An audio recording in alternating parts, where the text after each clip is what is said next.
Harold Frederick Shipman, the 14th of January 1946, the 13th of January 2004, known to acquaintances as Fred Shipman, was an English general practitioner who is believed to be the most prolific serial killer in modern history.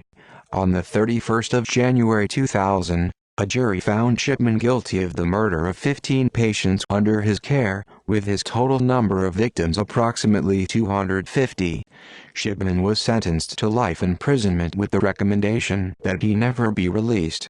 He committed suicide by hanging on the 13th of January 2004, a day before his 58th birthday, in his cell at Wakefield Prison. The Shipman Inquiry, a 2-year-long investigation of all deaths certified by Shipman, which was chaired by Dame Janet Smith, examined Shipman's crimes. The inquiry identified 215 victims and estimated his total victim count at 250, about 80% of whom were elderly women. Shipman's youngest confirmed victim was a 41-year-old man, although significant suspicion arose that he had killed patients as young as 4. Much of the United Kingdom's legal structure concerning healthcare and medicine was reviewed and modified as a result of Shipman's crimes. He is the only British doctor to have been found guilty of murdering his patients, although other doctors have been acquitted of similar crimes or convicted on lesser charges. Early life and career. Harold Frederick Shipman was born on the Bestwood Council estate in Nottingham, Nottinghamshire, England, the second of the 3 children of Harold Frederick Shipman, the 12th of May 1914, the 5th of January 1985, a lorry driver, and Vera Britton, the 23rd of December 1919, the 21st of June 1963. His working-class parents were devout Methodists. When growing up, Shipman was an accomplished rugby player in youth leagues. Shipman passed his 11+ in 1957, moving to High Pavement Grammar School, Nottingham, which he left in 1964. He excelled as a distance runner, and in his final year at school served as vice-captain of the athletics team.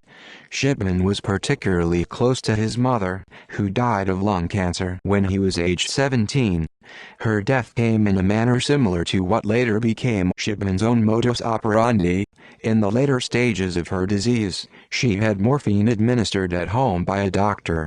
Shipman witnessed his mother's pain subside, despite her terminal condition, until her death on the 21st of June, 1963. On the 5th of November 1966, Shipman married Primrose Maddox Toby. They had 4 children together. Shipman studied medicine at Leeds School of Medicine, graduating in 1970.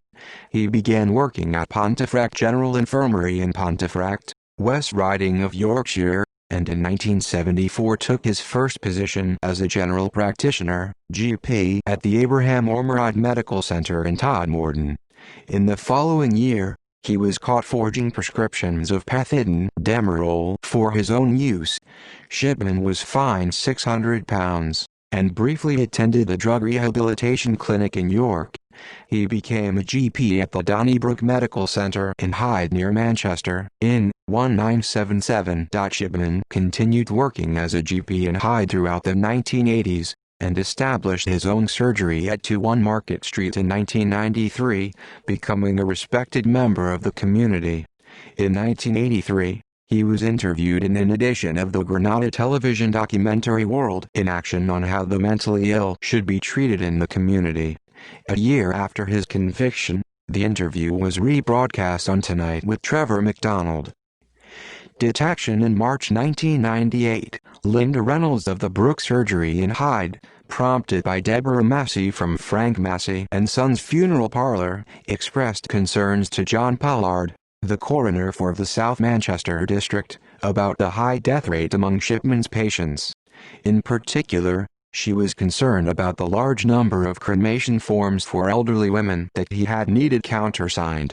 The matter was brought to the attention of the police, who were unable to find sufficient evidence to bring charges. The Shipman inquiry later blamed the police for assigning inexperienced officers to the case. Between the 17th of April 1998, when the police abandoned the investigation, and Shipman's eventual arrest, he killed 3 more people. Several months later, Hyde taxi driver John Shaw contacted the police, informing them that he suspected Shipman of murdering 21 of his patients. Shipman's last victim was Kathleen Grundy, who was found dead at her home on the 24th of June 1998. He was the last person to see her alive. He later signed her death certificate, recording old age as the cause of death. Grundy's daughter, lawyer Angela Woodruff, became concerned when solicitor Brian Burgess informed her that a will had been made, apparently by her mother. There were doubts about its authenticity. The will excluded Woodruff and her children, but left £386,000 to Shipman. At Burgess's urging, Woodruff went to the police, who began an investigation. Grundy's body was exhumed and when examined, was found to contain traces of diamorphine, heroin, often used for pain control in terminal cancer patients. Shipman claimed that she was an addict, and showed them comments he had written to that effect in his computerized medical journal. However, examination of his computer showed that they were written after her death. Shipman was arrested on the 7th of September 1998, and was found to own a Brother typewriter of the kind used to make the forged will. The police then investigated other deaths Shipman had certified, and created a list of 15 specimen cases to investigate.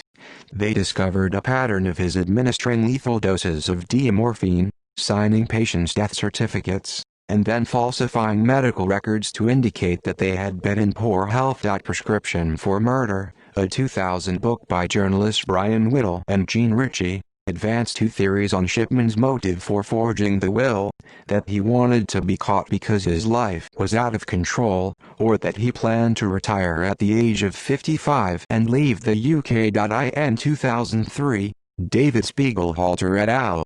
Suggested that statistical monitoring could have led to an alarm being raised at the end of 1996, when there were 67 excess deaths in females aged over 65 years, compared with 119 by 1998.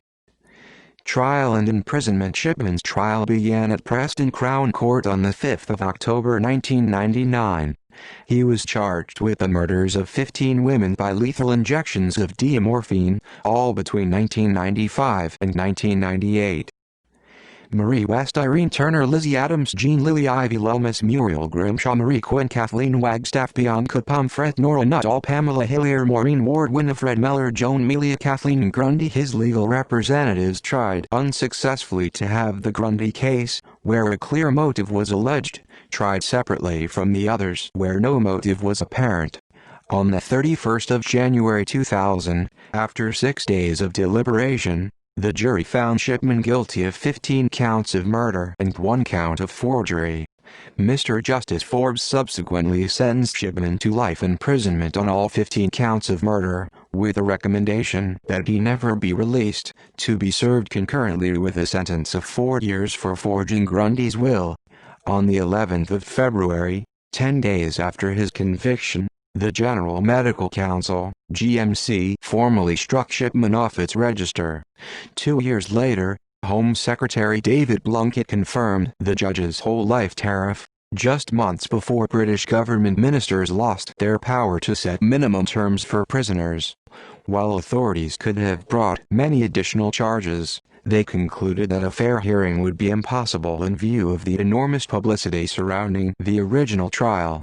Furthermore, the 15 life sentences already handed down rendered further litigation unnecessary. Shipman consistently denied his guilt, disputing the scientific evidence against him. He never made any public statements about his actions. Shipman's wife, Primrose, steadfastly maintained her husband's innocence, even after his conviction. Shipman is the only doctor in the history of British medicine found guilty of murdering his patients. John Bodkin Adams was charged in 1957 with murdering a patient, amid rumors he had killed dozens more over a 10-year period and possibly provided the role model for Shipman. However, he was acquitted. Historian Pamela Cullen has argued that because of Adams' acquittal, there was no impetus to examine the flaws in the British legal system until the Shipman case. Shipman hanged himself in his cell at Wakefield Prison at 6:20 a.m. on the 13th of January 2004, on the eve of his 58th birthday, and was pronounced dead at 8:10 a.m. A prison service statement indicated that Shipman had hanged himself from the window bars of his cell using bed sheets. Some of the victims' families said they felt cheated, as Shipman's suicide meant they would never have the satisfaction of his confession, nor answers as to why he committed his crimes. Home Secretary David Blunkett noted that celebration was tempting, saying, "You wake up and you receive a call telling you Shipman has topped himself and you think, is it too early to open a bottle? And then you discover that everybody's very upset that he's done it." Shipman's death divided national newspapers, with the Daily Mirror branding him a cold coward and condemning the prison service for allowing his suicide to happen. However, The Sun ran a celebratory front-page headline, "Ship Ship Hooray!" The Independent called for the inquiry into Shipman's suicide to look more widely at the state of Britain's prisons as well as the welfare of inmates. In The Guardian, an article by Sir David Ramsbotham, a former chief inspector of prisons, suggested that whole-life sentencing be replaced by indefinite sentencing, for this would at least give prisoners the hope of eventual release and reduce the risk of their ending their own lives by suicide as well as making their management easier for prison officials. Shipman's motive for suicide was never established, though he reportedly told his probation officer that he was considering suicide to assure his wife's financial security after he was stripped of his NHS pension. Primrose Shipman received a full NHS pension. She would not have been entitled to it if Shipman had lived past 60. Additionally, there was evidence that Primrose, who had consistently protested Shipman's innocence despite the overwhelming evidence, had begun to suspect his guilt. Shipman refused to take part in courses which would have encouraged acknowledgement of his crimes, leading to a temporary removal of privileges, including the opportunity to telephone his wife. During this period, according to Shipman's cellmate, he received a letter from Primrose exhorting him to "tell me everything, no matter what." A 2005 inquiry found that Shipman's suicide could not have been predicted or prevented, but that procedures should nonetheless be re-examined. Aftermath. In January 2001, Chris Gregg, a senior West Yorkshire detective, was selected to lead an investigation into 22 of the West Yorkshire deaths. Following this, the Shipman inquiry, submitted in July 2002, concluded that he had killed at least 215 of his patients between 1975 and 1998, during which time he practiced in Todmorden, 1974-1975, and Hyde, 1977-1998. Dame Janet Smith, the judge who submitted the report, admitted that many more deaths of a suspicious nature could not be definitively ascribed to Shipman. Most of his victims were elderly women in good health. In her sixth and final report, issued on the 24th of January 2005, Smith reported that she believed that Shipman had killed 3 patients, and she had serious suspicions about 4 further deaths, including that of a 4-year-old girl, during the early stage of his medical career at Pontefract General Infirmary. In total, 459 people died while under his care between 1971 and 1998, but it is uncertain how many of those were murder victims, as he was often the only doctor to certify a death. Smith's estimate of Shipman's total victim count over that 27-year period was 250. The GMC charged 6 doctors, who signed cremation forms for Shipman's victims, with misconduct, claiming they should have noticed the pattern between Shipman's home visits and his patients' deaths. All these doctors were found not guilty. In October 2005, a similar hearing was held against 2 doctors who worked at Tameside General Hospital in 1994, who failed to detect that Shipman had deliberately administered a grossly excessive dose of morphine. The Shipman inquiry recommended changes to the structure of the GMC. In 2005, it came to light that Shipman may have stolen jewelry from his victims. In 1998, police had seized over £10,000 worth of jewelry they found in his garage. In March 2005, when Primrose Shipman asked for its return, police wrote to the families of Shipman's victims asking them to identify the jewelry. Unidentified items were handed to the Assets Recovery Agency in May. The investigation ended in August. Authorities returned 66 pieces to Primrose Shipman and auctioned 33 pieces that she confirmed were not hers. Proceeds of the auction went to Tameside Victim Support. The only piece returned to a murdered patient's family was a platinum diamond ring, for which the family provided a photograph as proof of ownership. A memorial garden to Shipman's victims, called the Garden of Tranquility, opened in Hyde Park, Hyde on the 30th of July, 2005. As of early 2009, families of over 200 of the victims of Shipman were still seeking compensation for the loss of their relatives. In September 2009, authorities announced that letters Shipman wrote in prison would be sold at auction, but following complaints from victims' relatives and the media, they withdrew the letters from the sale. Shipman Effect. The Shipman case, and a series of recommendations in the Shipman Inquiry Report, led to changes to standard medical procedures in Britain, now referred to as the Shipman Effect. Many doctors reported changes in their dispensing practices, and a reluctance to risk overprescribing pain medication may have led to underprescribing. Death certification practices were altered as well.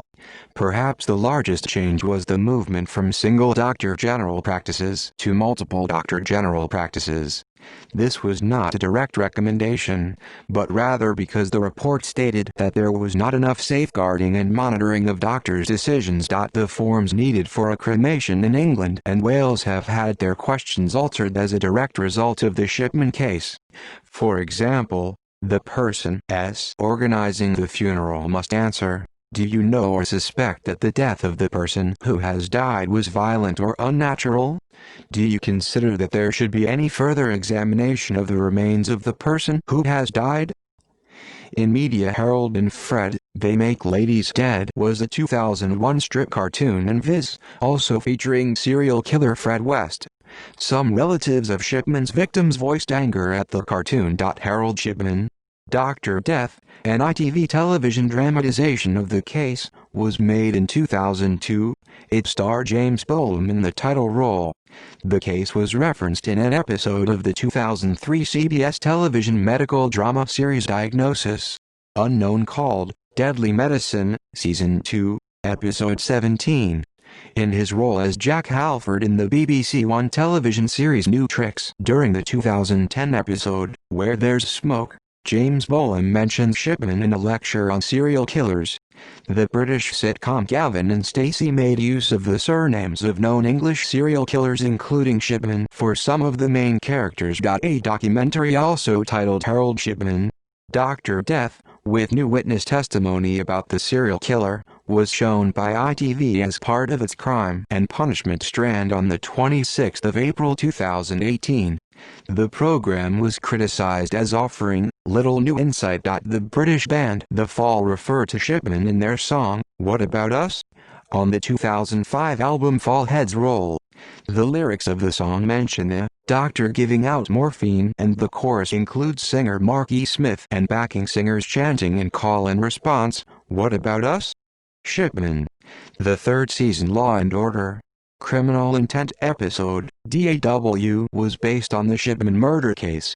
A play titled Beyond Belief, Scenes from the Shipman Inquiry, written by Dennis Wolfe and directed by Chris Horner, was performed at the Library Theatre, Manchester, the 20th of October.